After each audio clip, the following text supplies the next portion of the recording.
ಸಕಲೇಶಪುರಕ್ಕೆ ಬುಧವಾರ ಆಗಮಿಸಿದ 50ರ ಸಂಭ್ರಮದ ಕರ್ನಾಟಕ ರಥಯಾತ್ರೆಗೆ ಮಹಿಳೆಯರು ಪೂರ್ಣಕುಂಭ ಕಳಿಸಿದ ಮೆರವಣಿಗೆ ಮೂಲಕ ಅದ್ದೂರಿಯಾಗಿ ಬರಮಾಡಿಕೊಳ್ಳಲಾಯಿತು.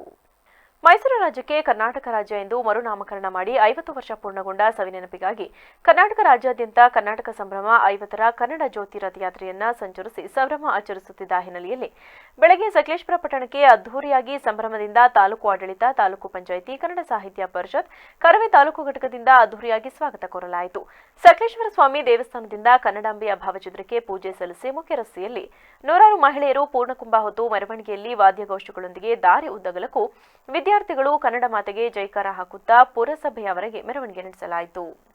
ನಂತರ ಪುರಭವನದ ಮುಂಭಾಗ ಏರ್ಪಡಿಸಿದ ಸಭಾ ಕಾರ್ಯಕ್ರಮದಲ್ಲಿ ಉಪವಿಭಾಗಾಧಿಕಾರಿ ಡಾ ಎಂಕೆ ಶ್ರುತಿ ಮಾತನಾಡಿ 1973ರ ನಂತರ ಮೈಸೂರು ರಾಜ್ಯ ಎಂಬುದು ಮರುನಾಮಕರಣಗೊಂಡು ಕರ್ನಾಟಕ ಎಂಬ ಹೆಸರು ಬಂದಿದೆ. ಇದರ ಸವಿನೆನಪಿಗಾಗಿ ಹೆಸರಾಯಿತು ಕರ್ನಾಟಕ, ಉಸಿರಾಗಲಿ ಕನ್ನಡ ಎಂಬ ಘೋಷಣೆಯೊಂದಿಗೆ ಈ ಕಾರ್ಯಕ್ರಮವನ್ನು ನಾವು ಆಚರಿಸುತ್ತಿದ್ದೇವೆ. ಈ ಕನ್ನಡ ಜ್ಯೋತಿ ರಥವು ಪ್ರತಿ ಹಳ್ಳಿಗಳಿಗೂ ಹೋಗಿ ಕನ್ನಡ ಪ್ರೇಮವನ್ನ ಮತ್ತಷ್ಟು ಹೆಚ್ಚಿಸುವ ಕೆಲಸವನ್ನ ಮಾಡುತ್ತಿದೆ. ನಾವು ನಮ್ಮ ಕನ್ನಡ ಭಾಷೆಯನ್ನು ಉಳಿಸಬೇಕಾದ್ರೆ ಈ ತರಹದ ಕಾರ್ಯಕ್ರಮವನ್ನು ಅತಿ ಹೆಚ್ಚಿನದಾಗಿ ಮಾಡಬೇಕು.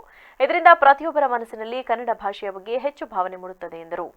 ತಾಲೂಕು ದಂಡಾಧಿಕಾರಿ ಮೇಘನಾಜಿ ಮಾತನಾಡಿ, ಕನ್ನಡ ಎಂಬುದು ಕೇವಲ ಭಾಷೆಯಲ್ಲ, ಅದು ನಮ್ಮ ಭಾವನೆ. ಕನ್ನಡದ ಬಗ್ಗೆ ಹೆಚ್ಚು ತಿಳಿದುಕೊಳ್ಳುವುದರೊಂದಿಗೆ ಕನ್ನಡವನ್ನ ಉಳಿಸಿ ಬೆಳೆಸುವಂತಹ ಕೆಲಸ ಆಗಬೇಕು. ಇಂದು ನಾವು ತಾಲೂಕಿನಲ್ಲಿ ಅತ್ಯಂತ ಸಂಭ್ರಮದಿಂದ ಈ ಕನ್ನಡ ರಥವನ್ನ ಬರಮಾಡಿಕೊಂಡಿದ್ದೇವೆ ಎಂದರು. ಈ ಸಂದರ್ಭದಲ್ಲಿ ಪುರಸಭೆ ಅಧ್ಯಕ್ಷೆ ಜ್ಯೋತಿ ರಾಜ್ಕುಮಾರ್, ತಾಲೂಕು ಕಸಾಪ ಕಾರ್ಯದರ್ಶಿ ಯೋಗೇಶ್, ಶಿಕ್ಷಕರಾದ ಸಂತೋಷ್ ಹೆಗಡೆ, ಡಿವೈಎಸ್ಪಿ ಪ್ರಮೋದ್ ಕುಮಾರ್, ತಾಲೂಕು ಪಂಚಾಯಿತಿ ಕಾರ್ಯನಿರ್ವಹಣಾಧಿಕಾರಿ ಗಂಗಾಧರನ್ ಸೇರಿದಂತೆ ಇತರರಿದ್ದರು. ನಾವು ನವೆಂಬರ್ 1ನೇ ತಾರೀಕು 1973ರಲ್ಲಿ ಮೈಸೂರು ರಾಜ್ಯ ಅಂತ ಇದ್ದಿದ್ದು ನಮ್ಮ ಕರ್ನಾಟಕ ರಾಜ್ಯ ಆಗಿ ಹೆಸರು ಬದಲಾವಣೆ ಆಯಿತು.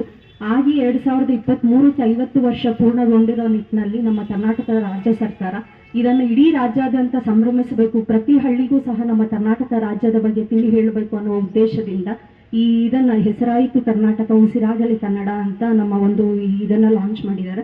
ಈ ನಿಟ್ಟಿನಲ್ಲಿ ಪ್ರತಿ ಹಳ್ಳಿಗೂ ಸಹ ಈ ಕನ್ನಡ ರಥ ಅನ್ನೋದು ನಮ್ಮ ತಾಯಿ ಭುವನೇಶ್ವರಿ ಅವರ ಇದರೊಂದಿಗೆ ಪ್ರತಿ ಹಳ್ಳಿಗೂ ಸಹ ಈ ರಥ ಈ ದಿನ ಹೋಗ್ತಾ ಇದೆ.